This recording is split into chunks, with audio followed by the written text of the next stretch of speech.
સુરતમાં ઝૂંપડામાં ચાલતું મિની બાર ઝડપાયું। ઇંગ્લિશ દારૂની 5646 બોટલો સાથે દેશી પણ મળી આવ્યું। એસએમસીના દરોડામાં 14 ઝડપાયા, 30 ફરાર।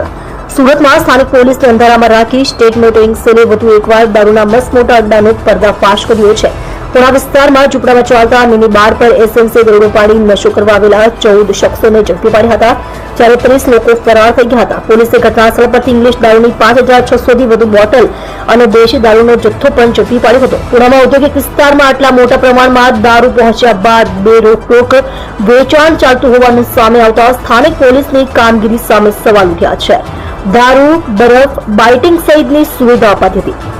સ્ટેટ મોટરિંગ સેલની ટીમ દ્વારા જ્યારે દારૂના અડ્ડા પર રેડ કરવામાં આવી ત્યારે 50 જેટલાનું ટોળું દારૂના અડ્ડા પર દારૂ પી રહ્યા હતા। દોડા પડવાની સાથે જ અડ્ડા પર ભાગદોડ મચી ગઈ હતી। લીલી તાડપત્રી બાંધીને બનાવવામાં આવેલા અડ્ડામાં બરફ, બાઇટિંગ સહિતની સુવિધા પણ આપવામાં આવી હતી। આ સાથે ટેબલો પણ ગોઠવવામાં આવ્યા હતા, જેના પર બેસીને દારૂ પી શકાય।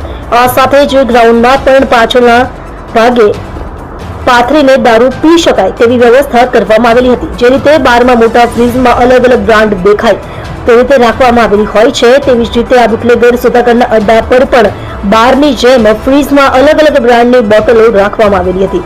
પોલીસે આ દારૂના અડ્ડા પરથી વિદેશી દારૂની અલગ અલગ બ્રાન્ડની 5646 નાની મોટી બોટલ કબજે લેવામાં આવી હતી।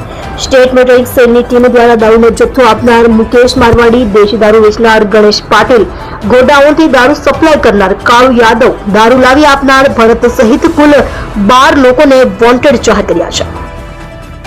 તમે જોઈ રહ્યા છો ગુજરાત સમ્રાટ news channel, chief editor Bhavesh પાટીલની સાથે।